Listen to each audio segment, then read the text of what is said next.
కోసం ఏ తప్పైనా చేయొచ్చు అనుకుంటున్నారు కానీ తప్పు చేయకుండా ఉంటే పాపులారిటీ ఉంటుంది అంటే చెయ్యరు వాళ్ళు. రాజకీయ నాయకులు కూడా ఇలాంటి వాళ్ళని ఎంకరేజ్ చేస్తున్నంత వరకు వాళ్ళకు ఉపయోగపడుతుంది. రాజకీయ నాయకులు అంటే ఇప్పుడు కొన్ని రాజకీయ పార్టీలు వాళ్ళ పార్టీ ఎదుగుదల కోసం ఏ నిర్ణయమే తీసుకోవచ్చు, ఇంతకుముందు నుంచి కూడా తీసుకుంటానే వస్తున్నాయి. ఇప్పుడు ఇలాంటి వాళ్ళకి చులకనైపోవడానికి కూడా ఫర్ ఎగ్జాంపుల్ ఆంధ్రప్రదేశ్ రాజకీయాలు తీసుకుంటే పవన్ కళ్యాణ్ గారు మొన్నటి వరకు బయట ఉండడం, లేదంటే బీజేపీ ఉండడం, మళ్ళీ సడన్ గా ఇక్కడ కలవడం, ఇప్పుడు కలిసి వాళ్ళ లోపల జరుగుతున్నాయి కొన్ని అది ఓపెన్ గా అందరికీ తెలిసిందే, వాళ్ళకి గుర్తింపు లేదని ఇంకోటి. ఇవన్నీ కూడా ఒక చులకన భావం తీసుకొస్తుందా ఇటువంటి బ్లాగర్స్ కో లేదంటే యూట్యూబర్స్ కో? అంటే ఇక్కడ ఒక ప్రధానమైనటువంటి అంశం ఉంటుందండి, మనం ప్రాక్టికల్ గా ఆలోచించినటువంటి సందర్భం. ఇప్పుడు అపోజిషన్ వాయిస్ అనేటటువంటి చాలా ముఖ్యం. ఇప్పుడు నేను కొన్ని వీడియోలు చేస్తాను, అది నా ఎక్స్పీరియన్స్ తో నేను మాట్లాడే మాట ప్లస్ కలెక్టింగ్ న్యూస్, ఇది ఒకటి ఉంటుంది.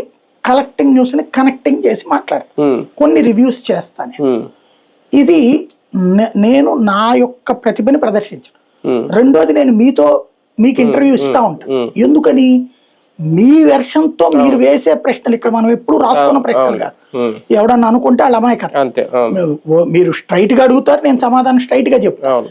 ఏ టాపిక్ కూడా నేను అడగను. ఎందుకని? అప్పుడు మనకి మైండ్ లో నుంచి స్ట్రైట్ వస్తుంది, రియాలిటీ వస్తుంది బయటికి. అలాగే నేను మళ్ళీ ఇంకొకరిని ఇంటర్వ్యూ చేస్తాను.